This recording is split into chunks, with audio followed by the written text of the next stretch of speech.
So by show of hands, how many of you guys know how to jump rope? And of you guys that know how to jump rope, how many of you learned by watching someone do it? Yeah. So a good number of you. Well, today we're going to be teaching you how to jump rope, but in a totally different way. It's going to be really fun. So we're going to teach you guys the self-check style today, and the defining characteristics of this style are basically A, us, you performing a task, and B, you engaging in self-assessment. So instead of us critiquing you, you're going to be using a criteria sheet that you will be given soon to kind of see how you're doing there.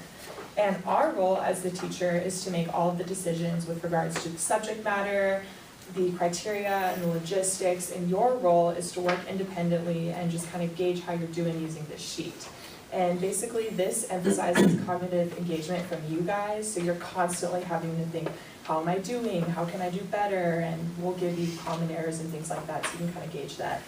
So the basic anatomy of this is the shift in this anatomy occurs in the post-impact set because you guys are checking your own performances. So it's similar to the last style we did, except you're not really doing it as partners. Like, we will partner you up just because of resources, but you're just kind of learning it yourself with this sheet. And we make all the decisions with regards to the subject matter, the criteria, and you guys will communicate with you, but you have to ask us questions.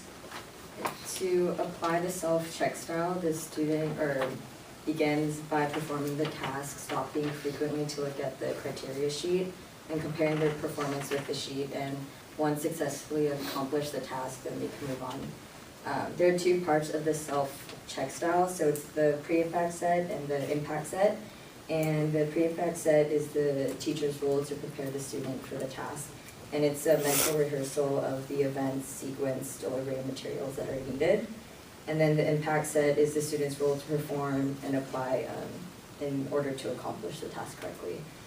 And moving on to the designing of the subject matter, most learners in the early stages of learning aren't aware of the details concerning their body performance, and there are two remedies for self-check, which is video recording and use of mirrors. And the two remedies are useful because learners may think they're performing the task correctly, but it could actually, or when referring to the criteria, it's incorrect, and that's because the sense of movement develops with time, experience, and success. And learners must refer to the part of the criteria that highlights the detail which allows the student to adjust in proper form. All right, so kind of looking at style-specific comments during the style. It's important to have good communication between the teacher and the learner. So it's important that the learner can compare and contrast their performance off the criteria given. So the criteria sheets are really crucial in this one. And it's also important to listen to what each learner says about his or her performance based off the criteria. And then learners should see the discrepancies based by the assessments by asking questions. So a lot of times as a teacher, you don't want to be asking questions that cause more frustration or confuse them. It's important to ask questions where they're able to answer based off the criteria. So questions like, how are you doing? If they just answered fine, you kind of want to elaborate and say what's fine about your movement, what feels good, what feels right. And then there's two types of task design purposes. There's a single task where everyone's given the same task and everyone has to perform it. And then there's a differentiated task where different tasks are given at different abilities and skill levels throughout the group. Looking at developmental channels, improving performance and developing self-assessment skills are guided by the criteria. Like I said earlier, the criteria sheet is kind of your main guide. Without understanding the task expectations and awareness, it's impossible for learners to learn. So just kind of based off the same thing with the criteria, you mostly learn based off the criteria, not what we're teaching you. And then kind of the 3 episodes of this, you're practicing the task individually, and then kind of like the reciprocal style, you're in groups and that person can provide feedback for you if you're having some troubles and struggles with what you're doing wrong. And then ultimately, based off what you guys are saying, we kind of adjust the different skills and different tasks based off your abilities of doing that. And so ultimately the style leads learners to the next behaviors and makes the responsibility on the learners and makes the decisions on them. So we're going to go outside to do this, and before you leave the room, you guys all need to partner up, and I understand that with us being out of it, there's going to be an odd number, so you can either do one group of 3, or if someone wants to go by themselves, you can give you your own rope. We'll be group of 3. Perfect, okay. And then, so you guys are going to grab a jump rope from Crystal, and then a criteria sheet from me, and then we'll regroup out there. All good. Thank you. Yes. Jump rope time. Hey, let's go claim our domain. Too short.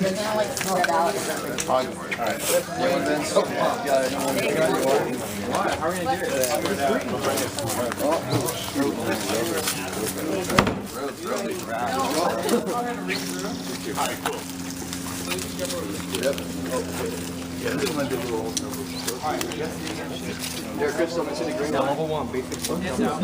Arms bent as between the largest strength. And then hold your rope. Everybody got the rope. Turn the rope overhead.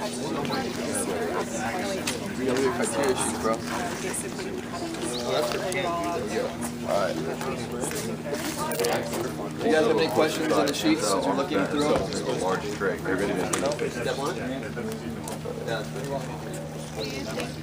Has a longer one? Yeah. Yeah. Here, I think the red. Sorry, we got these from an elementary school. Here. Rope over your head. Anyone need a longer one? This rope comes forward towards your feet. Put a video on Small top. Slightly bent. Here. It's like hovering over a small crack. So hop over this crack. And then you're hopping over a small crack. Good. Now try with And the then rope. just standing. Great. Now we're going to repeat it 10 times. Let's try and do it consecutively. So it's fine.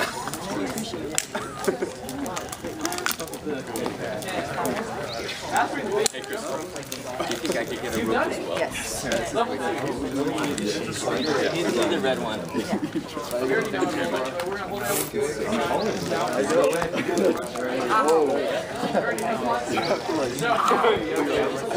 Dang, Vince. What's up? Still jump rope? Yeah. It's so hard. See, it's DJ Hector.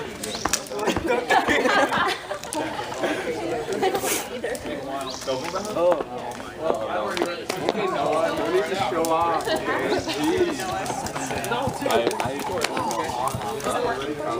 It's so hard if we're a little bit of a short rope. I'm not gonna crunch over. This is the longest one. Okay. Alright, yeah, whatever. Oh, figure eighth, let's go. I got this. Oh my How did that feel? Too short. I got a roll on.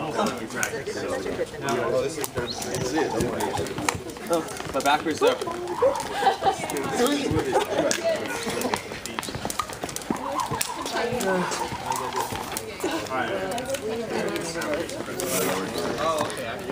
Oh, double jump, I got it. That's on level 3. I feel like the X. No way. Did you consecutive though? Try doing consecutive.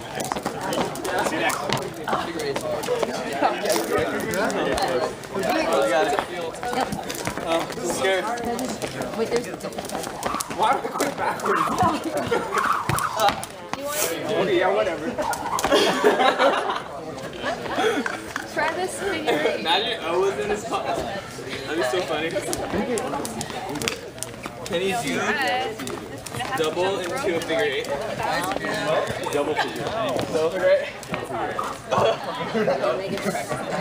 Speed it up and just kind of cross over what you get. Okay, yeah. Start figure eight. Kind of keep the same motion.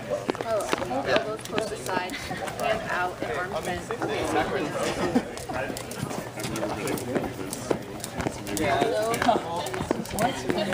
Oh, there it was. There we go. That was it. How you guys doing?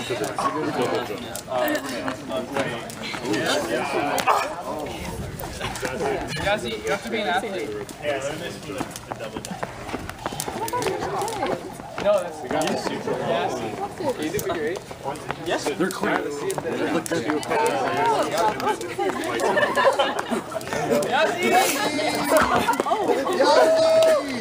We're being blue. Like, go figure it out. Wow.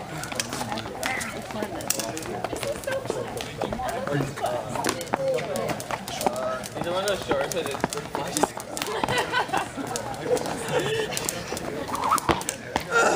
I know, you and me keep killing off, okay? Alright, let's see how we can do it. I can't nail it. You're kidding me.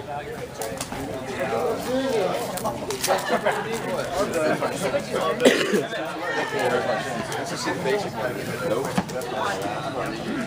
Come on, D. I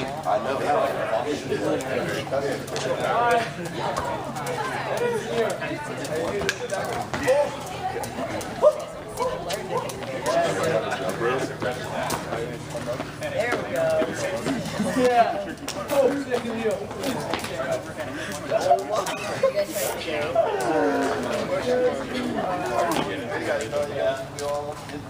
Yeah, we brought all of that.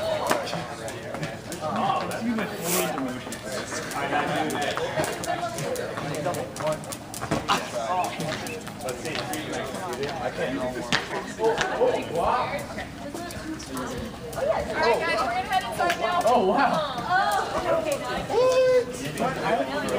Good way to do the teaching style because it's pretty individual and it's pretty, basic if you're doing it right or not. Pretty good trial and error. If you're not doing it right, you're obviously not going to clear the jump rope. So you also use this style when you're trying to, it helps people become kinesthetically aware of what they're doing. It's just a good teaching tool to learn what you're doing and how you're doing it and base it off criteria. So you guys have any questions now?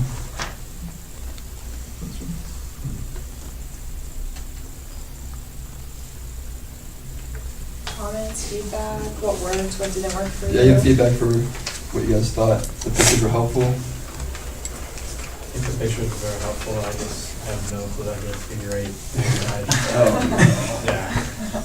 Didn't work out too well. Yeah, that was helpful because Brody came with big feedback, so I was not getting that figure eight. He's like really exaggerate the crossover, so that was helpful. So I couldn't see what I was doing. It just wasn't working. Some of the cues were really solid, like holding a tray by your side or like putting on a jacket hood. Those, I can imagine, would help a lot. Yeah. Did anyone pay attention to the common errors we listed and tried to avoid those? Well, this is a really great way to get some cardio in your workout, work on your footwork. I think it's something I often forget about, but definitely super fun way to stay healthy. So, thank you.